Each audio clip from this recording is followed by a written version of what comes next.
Salve, salve, pessoas do Roberto Torres, firmeza total. Espero que vocês estejam bem.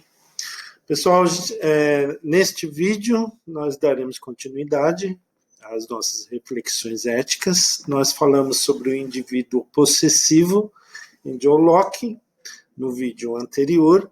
Neste nós falaremos sobre o indivíduo utilitarista em Jeremy Bentham e também John Stuart Mill, que são os filósofos que falaram sobre esse tipo de reflexão ética estabelecida no utilitarismo. A palavra utilitarismo já diz, são as concepções éticas em que nós refletimos sobre as nossas decisões morais em razão da utilidade. O que nós consideramos como utilidade? A busca da felicidade, a busca do prazer, a busca do dinheiro. Então, a reflexão ética sobre as nossas decisões pautadas nesses objetivos. Ou seja, uma pessoa utilitarista, ela toma decisões do seu comportamento em razão da utilidade, e não em razão de outra coisa. É isso que nós iremos ver. Nós já vimos que a ética é uma reflexão sobre o nosso comportamento e visa nós entendermos sobre a nossa felicidade para tomarmos as melhores decisões e utilizarmos melhor a nossa liberdade. A ética ela é algo pessoal, por isso nós agora vamos falar sobre utilidade, que é algo bastante pessoal. Tomarmos decisões éticas de acordo com aquilo que nós achamos útil em nossas vidas. Então, o indivíduo utilitarista, não podia deixar de faltar essa reflexão, porque a maioria das pessoas, principalmente os jovens, decidem sobre os seus comportamentos em razão da utilidade. Então, vamos falar utilizando esses dois filósofos. Primeiro, Jeremy Bentham, 1748-1832, foi um filósofo jurista britânico iluminista, ou seja, quando falamos em iluminismo, nós falamos de pensadores que davam especial importância ao ato de pensar, ao ato da razão, como um foco em relação para trazermos o conhecimento iluminado de todas as coisas. Por isso, o iluminismo, que foi um período da história da humanidade, que colocou a razão como foco central para a busca do conhecimento. Então, ele foi um desses iluministas e ele pensou sobre ética, pensou sobre moral. E ele pensou sobre ética e moral a partir da prática. Utilidade é uma coisa muito prática. É isso que as pessoas visam quando tomam as suas decisões no cotidiano. Por isso é uma filosofia refletida a partir da nossa vida prática. Junto com John Stuart Mill e James Mill, é considerado difusor do utilitarismo. A maioria das pessoas, como eu disse anteriormente, pautam as suas decisões de valores éticos com objetivo apenas na utilidade. Então, nós vamos ver as implicações disso. Então, como ele pensou o utilitarismo? Nós vemos aqui que é um utilitarismo fundado na felicidade. Nós vemos aqui. Utilitarismo aqui, fundado na felicidade. Ok? O utilitarismo, que é o utilitarismo? A palavra já diz, o nosso objetivo é a nossa utilidade, aquilo que nos beneficia, aquilo que nos faz bem. É uma teoria ética que procura responder as questões acerca do fazer, admirar e viver em termos de utilidade da felicidade. Fazer, admirar e viver. Coisas presentes aí em cada ser humano. Todo mundo faz coisas, todo mundo admira coisas, e esse fazer coisas, essas ações, essa admiração por tudo, se direciona a partir do objetivo de algum propósito, de algum objetivo. O objetivo que nós estamos estudando aqui é o objetivo da utilidade. O que é útil? Útil é aquilo que me traz felicidade, ok? Então, as nossas ações no utilitarismo, elas são analisadas neste prisma aí, nesse âmbito, no âmbito da nossa tendência, a tendência de todo mundo, de aumentar ou reduzir o nosso bem-estar a partir das decisões que nós tomamos em razão da nossa felicidade. E o Jeremy Bentham, ele pensou na ética com essa cara aí, a partir de diversos pontos, a partir da economia, da política, ok? Continuando. Então, nós já vamos voltar no Jeremy Bentham. O segundo filósofo que nós vamos falar do utilitarismo é o John Stuart Mill. Ele foi um filósofo, quase aí que contemporâneo a Jeremy Bentham, né? Só que ele foi mais novo que o Jeremy Bentham. E Jeremy Bentham foi um padrinho dele, na verdade. Ele foi um filósofo britânico e economista que defendeu também o utilitarismo. Então, ele aprendeu do Jeremy Bentham e ampliou esse conceito, buscando a igualdade nas diferenças sociais. Então, ele procurou pensar o utilitarismo a partir da desigualdade que nós temos sociais. A gente já vai ver como que se dá isso aí. Também, como Jeremy Bentham, ele pensou isso com o objetivo de pensar felicidade. E o que ele vai dizer? Que os requisitos da natureza da produção começam com o trabalho e sua relação com a natureza. Então, ele buscou entender a ética a partir da nossa relação com o trabalho. O trabalho é que produz.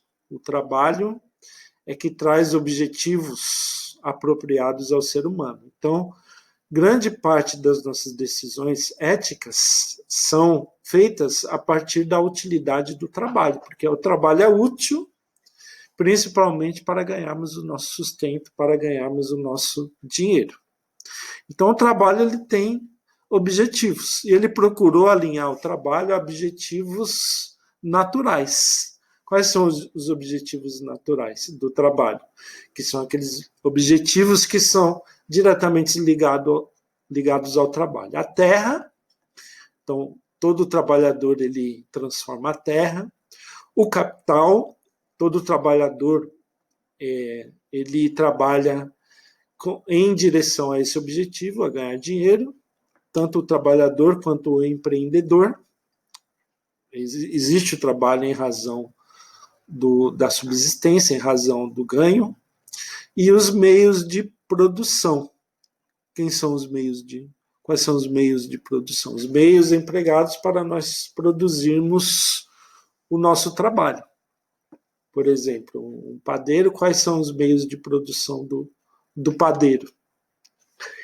Quem é o dono dos meios de produção? Então, tudo isso é pensado a partir do trabalho. E ele vai entender que somente o trabalho ele pode colocar os objetos físicos em andamento. Sem o trabalho, não existe atividade no mundo. Então, o trabalho ele é muito importante. O trabalho ele produz, o trabalho ele coloca o mundo em atividade. Pelo trabalho ter essa importância, o trabalho, todo trabalhador, todo trabalho é digno de um salário. Então, todo trabalhador ele tem direito a um salário e o dinheiro é o lucro do trabalho. Se o dinheiro é o lucro do trabalho e nós temos os donos dos meios de produção, o padeiro, então ele trabalha para alguém. Então ele vai produzir o pão utilizando lá as ferramentas, as máquinas de alguém. Ele não é o dono dos meios de produção. Os donos do meio de produção do padeiro é o dono da padaria, ok? Então, vai existir uma desigualdade entre quem? O dono da padaria e o padeiro. Então, aí o John Stuart Mill ele vai pensar essa igualdade que pode ser possível entre o dono dos meios de produção, e o trabalhador, ok? Continuando, desculpa que cliquei errado aqui. Continuando. Então, vamos fazer aqui um diferencial entre o que a gente viu no vídeo anterior, do O Homem Possessivo, de John Locke, e o utilitarismo aqui, tanto de Jeremy Bentham, quanto do John Stuart Mill. No Homem Possessivo de Locke, a liberdade do homem se dava a partir da natureza, do estado de natureza. Então, o homem, ao nascer, ele procura a igualdade, procura a propriedade, procura a autonomia. No utilitarismo é diferente. No utilitarismo, o homem só é livre, aqui, o homem só é livre quando se desenvolve intelectualmente. Então, ele precisa estudar, ele precisa se aprimorar no mercado de trabalho para poder fazer diferente, para poder estar muitas vezes em vantagem em relação à competição. Então, o homem no utilitarismo só é livre quando ele aprimora o conhecimento. E no Homem Possessivo de Locke, que nós vimos no vídeo anterior, a liberdade do homem se dá a partir daquela sensação que cada homem tem ao nascer de ser digno, de buscar a dignidade. Ok? Outra diferença aqui, no Homem Possessivo de Locke, o homem ele desenvolve a sociedade, desenvolve a harmonia entre ele e os outros homens, ou seja, ele desenvolve a civilização através de um contrato, de um acordo que é regido pelo Estado, pelo soberano. Aqui não. No utilitarismo não precisa do contrato. O homem ele é capaz, sozinho, sem a existência de leis, de fazer escolhas morais. No utilitarismo, ok? No Homem Possessivo de Locke, o homem é aprovado historicamente pelo contrato social. Então, o homem ele nasce historicamente no estado de natureza e precisa de um contrato para continuar a viver a sua história com os outros homens. No utilitarismo, não. O homem é um ser que precisa vivenciar os seus desejos. Por isso é a utilidade. Ele se pauta pelos desejos, pelo aquilo que ele anseia, pelo prazer, pela felicidade. Ok? Não é pelo contrato. O contrato aqui, ele não é importante. O importante é que ele satisfazer as suas escolhas pelos desejos que ele tem. Por isso, é o utilitarismo. Uma outra diferença aqui entre o homem possessivo de Locke, que é um homem contratualista, o homem torna-se rico devido ao bom uso da liberdade. Então, o homem, para ser rico, ele consegue ser rico obedecendo às leis, obedecendo o contrato social, preservando o seu estado de natureza. E no utilitarismo, não. O homem ele é passional, o homem ele tem paixões, ele não é apenas racional, não é apenas estabelecido na natureza. As paixões afetam ele, essa busca de prazer. E aí a gente entende que o fato do homem querer ser rico no utilitarismo pode trazer prejuízo. Porque se ele busca somente a riqueza, ele busca somente o prazer da riqueza, ele pode colocar o outro homem em uma situação de inferioridade. Ele pode querer controlar o semelhante para conseguir ser rico, ok? Então, o utilitarismo ele tem alguns perigos, como a gente vai continuar vendo aí. No utilitarismo, como podemos alcançar o prazer sem termos dores? Como eu disse, um prazer que todo mundo busca é ser rico. Riqueza dá dinheiro, e dinheiro é sinônimo de nós fazermos o que nós bem entendermos. Mas o rico imoral, ele pode afetar o semelhante. Ele pode gerar prejuízo ao semelhante em busca desse prazer, ou seja, ele pode gerar dor ao semelhante e a ele mesmo. Porque uma pessoa que afeta o outro, uma pessoa que não é ética em relação a outra pessoa, pode ser presa, pode ser uma pessoa infeliz. No utilitarismo, a busca do prazer e a dor podem ser compatíveis, dependendo da relação benefício e prejuízo. Então, o homem ele pode dar esse equilíbrio no prazer e na dor, refletindo as suas opções de utilidade a partir do benefício que aquilo vai dar para ele ou do prejuízo, como a gente vai ver aqui no próximo slide. Então, um exemplo de prazer útil. Qual o desejo? Passar no vestibular. É um prazer útil. Quais pessoas serão beneficiadas? Minha família. Então, se eu passar no vestibular, minha família vai ser beneficiada, vai ficar feliz. Minha família vai entender que eu estou num caminho bom, que eu vou ter condições de sanar a minha própria subsistência. Meus amigos, todos ficarão orgulhosos e terão certeza de um futuro melhor para mim. Alguém será prejudicado? De repente, o namorado ou a namorada, porque para mim passar no vestibular, pode ser que eu tenha que morar longe para estudar. A duração, vários meses. A certeza ou incerteza disso, de eu passar no vestibular. Claro que é algo incerto, depende dos estudos e da concorrência que eu terei lá, que irá competir comigo para passar nesse mesmo vestibular.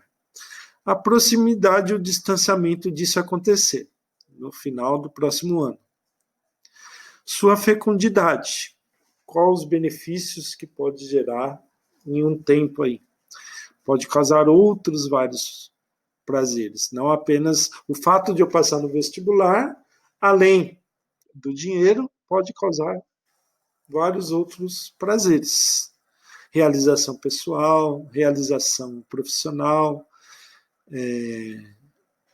dinheiro, conquista, ou seja, muitos outros prazeres. Então, passar no vestibular é um desejo que pode gerar muita fecundidade, ou seja, pode ter uma ressonância muito ampla positivamente.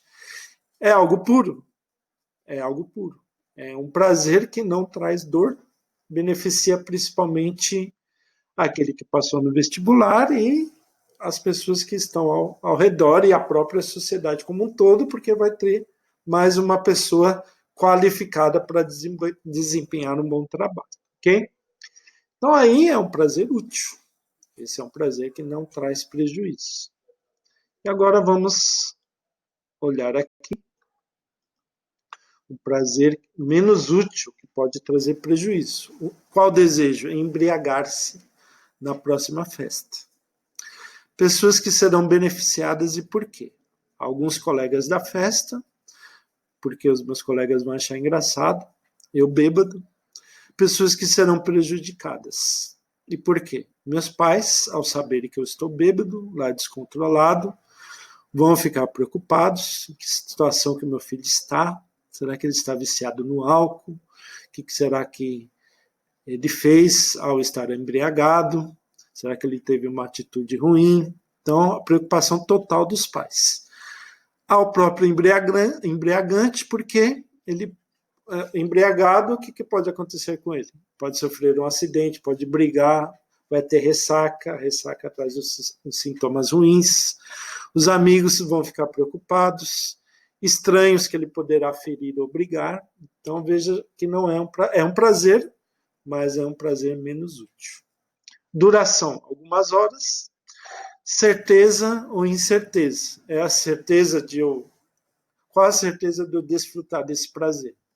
É incerto, porque eu posso passar mal, posso resultar em vários prejuízos em razão dessa embriaguez. Qual a proximidade desse prazer? Na próxima festa? Será que eu vou ter a chance de me embriagar mais uma vez numa outra festa? Então, será que sempre eu vou ter condições de fazer isso? Ou será que, de repente, o fato de eu ter me embriagado, eu não serei preso? Ou seja, várias situações que podem impedir que eu venha fazer isso novamente. Sua fecundidade é produtivo no tempo? Pode causar outros prazeres, mas não sei se terei consciência deles. O fato de eu estar embriagado significa que eu posso não ter prazer, estar ali totalmente embriagado e perder a consciência, ou seja, não desfrutar do prazer ali de beber, pelo qual eu me coloquei para beber. É um prazer puro? Não é. Pode causar muita dor, posso ser repreendido, posso ter má fama, posso passar mal, posso ter ressaca, posso ficar viciado.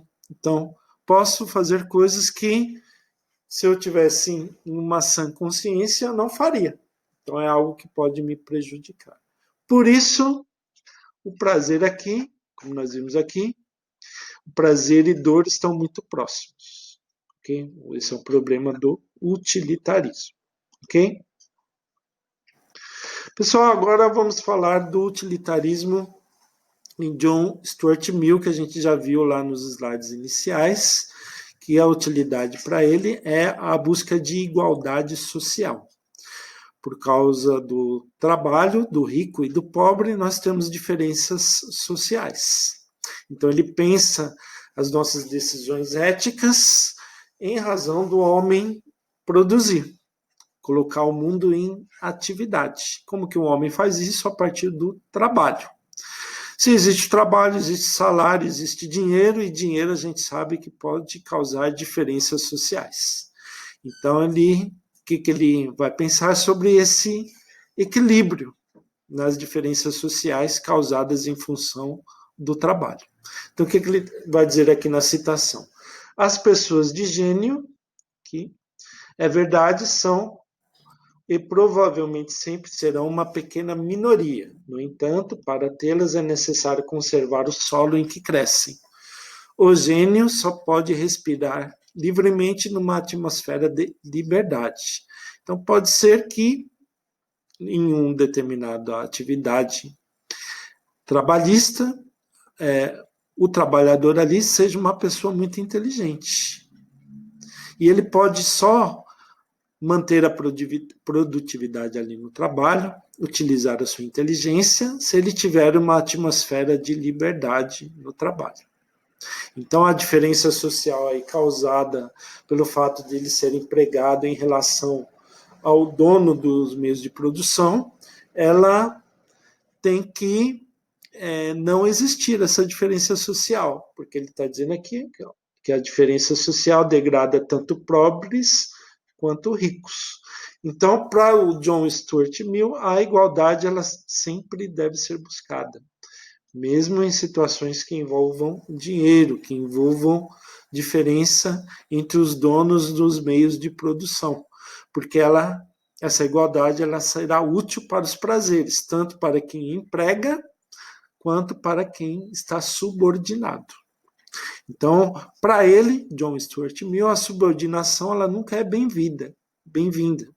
Como patrão e empregado, homem e mulher, rico e pobre, nós devemos coexistir pacificamente, pois ao pagar o patrão perde e ao trabalhar o empregado perde, criando-se uma tensão.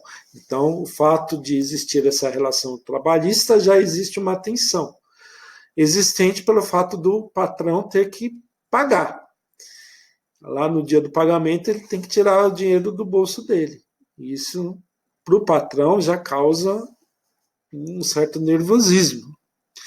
E o empregado também, o empregado ele trabalha, ele quer seu dinheiro, mas ele não quer sentir essa tensão, porque se ele sentir essa tensão, ele não vai ser feliz. Então, é fundamental nós não termos essas divisões, não termos essas tensões, não termos esses conflitos causados por essas diferenças, ok? Só um minuto aqui. Deu uma travada aqui.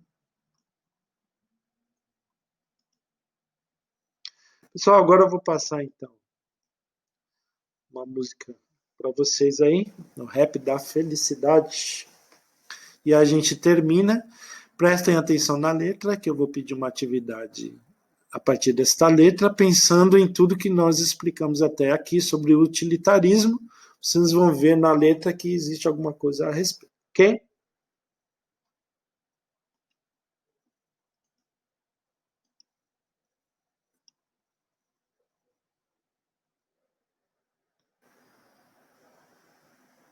Eu só quero é ser feliz, andar tranquilamente na favela onde eu nasci, e poder me orgulhar e ter a consciência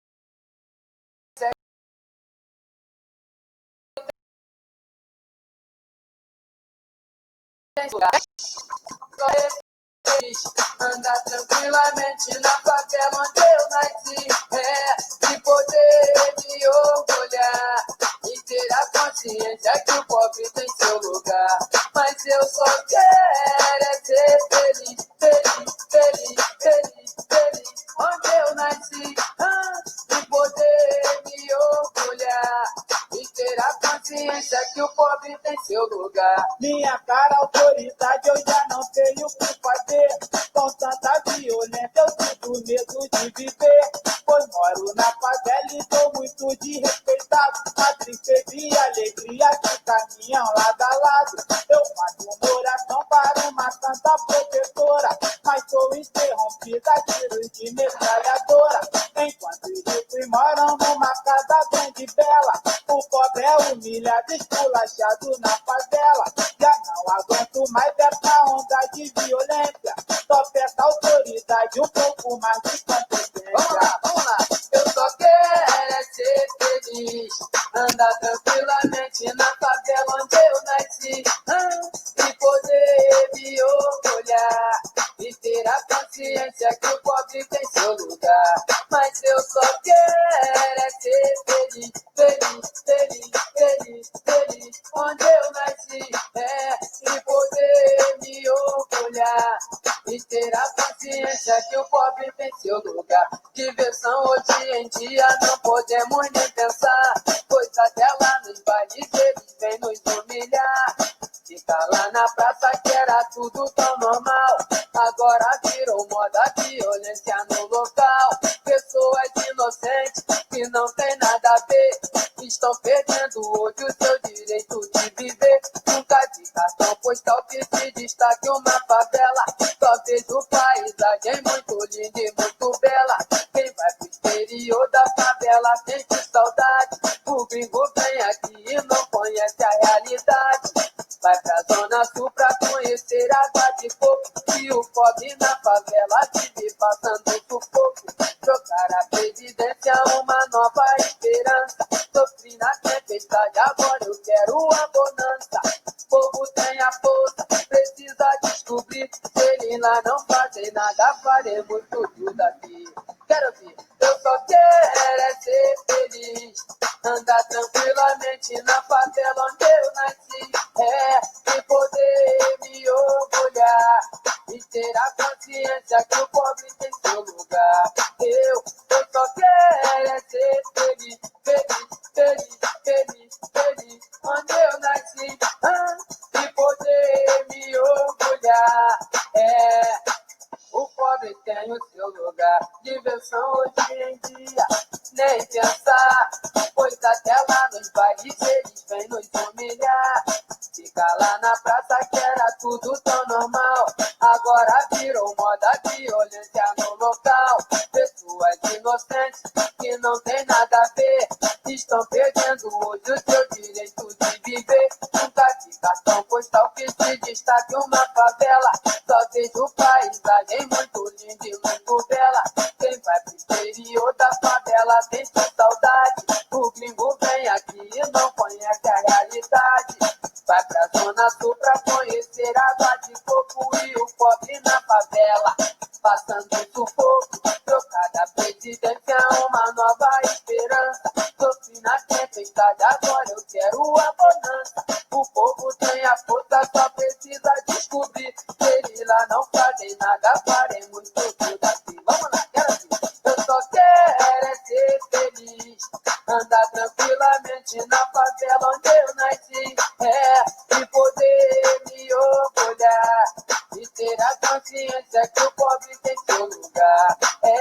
Eu só quero é ser feliz, feliz, feliz, feliz, feliz, onde eu nasci. E poder me orgulhar e ter a consciência que o pobre tem seu lugar. E poder me orgulhar e ter a consciência que o pobre tem seu